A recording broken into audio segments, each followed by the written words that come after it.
Did you know that Christianity is the fastest growing religion in occupied Iran? You heard that correctly. Iran, the country that has been occupied by the most brutal Islamic dictatorship for the last 47 years, the country where the Islamic dictatorship claims that Iranians are 99.9% Muslim, is actually not a Muslim country. In fact, recent studies show that less than 30% of Iranians identify as Muslim. By the way, that study was taken about 4 or 5 years ago, so you can imagine the number of people who actually identify as Muslims is even less. I would say it's probably less than 20%. But don't take my word for it. Here's what the Islamic regime itself had to say about Islam in Iran just 2 years ago. Senior cleric claims religion in Iran weak, 50,000 mosques closed. This is from June 2023, by the way. So, this is the cleric, and his name is Mohammad Abolqasim Dulabi, Iranian President Ibrahim Raisi's special representative in clerical affairs. A senior Islamic cleric says around 50,000 of Iran's 75,000 mosques are closed, showing the declining numbers of Iranians attending. 50,000 mosques of the 75,000 mosques in Iran have been shut down due to lack of attendance. I will make another video in the future explaining why Iran is not a Muslim country, but for the purposes of this video, I just want to focus on Christianity. The reason I shared this article with you is so that you can now see that I'm not making it up when I say Christianity is rapidly growing and Islam is dying in Iran. Before the Islamic regime took over in 1979, turning Iran into a 7th century Islamic hellhole, Iran was actually a rapidly modernizing country under our beloved Shah, Mohammad Reza Pahlavi. In fact, both the Shah and the Shahbanu were huge proponents of westernization, economic development, and women's rights. Iran before 1979, under the Shah and the Shahbanu, was also a bastion of religious freedom. Muslims, Jews, Christians, Baha'is, Zoroastrians, agnostic, any and all religions lived freely in Iran and were able to openly practice their religion without fear of persecution. All of that changed when the Islamic regime took over Iran in 1979 and imposed Islamic Sharia law on the country. In the blink of an eye, Iran went from being a paradise to a prison governed by Sharia law. Apostasy, aka leaving Islam, became a crime punishable by death. Churches were outlawed, converts were hunted down, and Farsi language Bibles became contraband. Any challenge to the Islamic regime's authority was swiftly and cruelly crushed.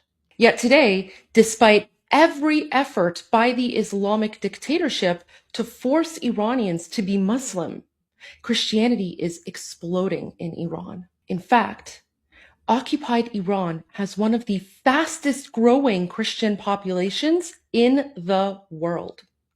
It's not happening in cathedrals. It's not happening out in the streets.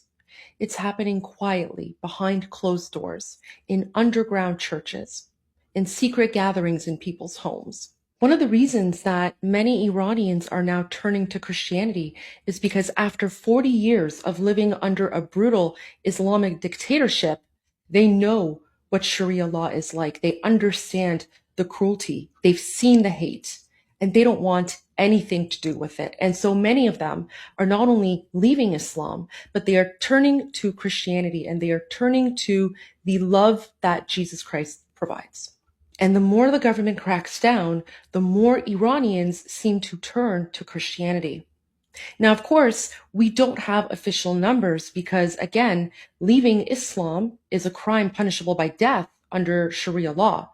But we know that there are at least 1 million Iranians who have converted to Christianity. Being a Christian in Iran is very dangerous, guys. This is not a joke. Being a Christian in occupied Iran is incredibly dangerous.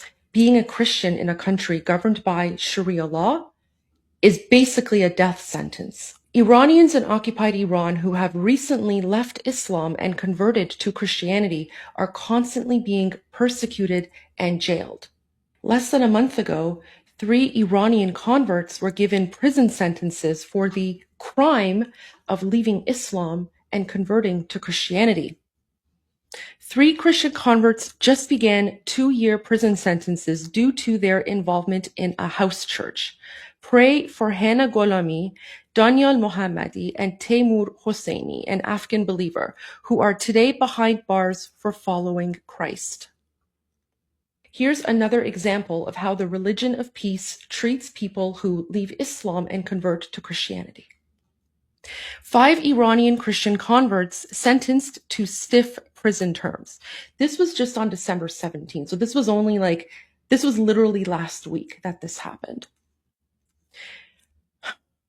A seriously ill Iranian Christian convert who broke her spine in Evin prison is among 5 Christians handed combined prison terms totaling more than 50 years, a rights group said.